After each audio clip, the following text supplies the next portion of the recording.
Bonjour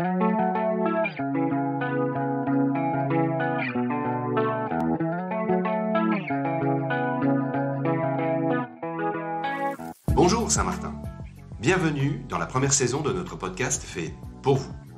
Ici, on vous parle d'histoire, d'avenir, de nos engagements, de nos services en mairie. Une mine d'informations pour tout savoir sur Saint-Martin-Boulogne. Bonne écoute!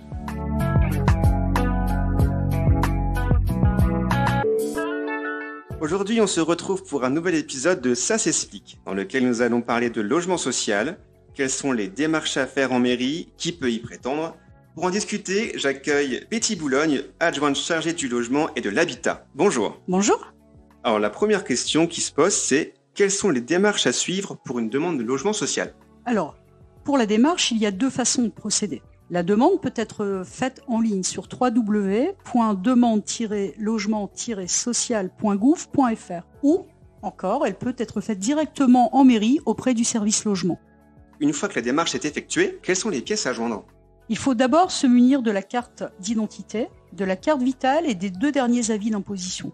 La technicienne du service logement pourra être ensuite amenée à vous demander d'autres documents en fonction de la situation, comme le livret de famille, des justificatifs de ressources ou encore d'autres pièces. Est-ce qu'il y a des délais d'attente pour un passage en commission et donc l'attribution d'un logement ?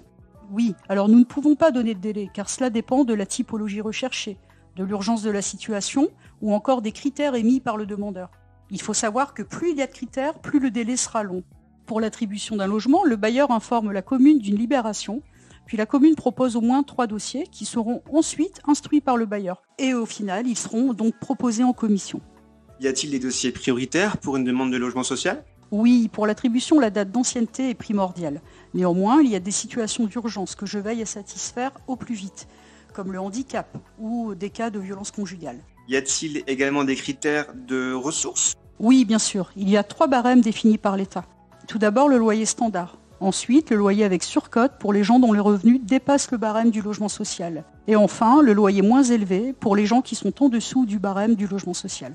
J'imagine qu'il y a beaucoup de demandes de logement social à Saint-Martin-Boulogne. Comment peut-on vous rencontrer ? Alors oui, il y a énormément de demandes. Je tiens d'ailleurs 3 fois par mois des permanences dans les différentes maisons de quartier. Les rendez-vous sont à prendre au préalable au service logement de la mairie.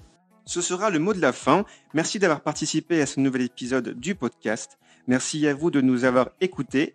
On se donne rendez-vous le mois prochain pour un nouvel épisode de Bonjour Saint-Martin, le podcast de la ville de Saint-Martin-Boulogne.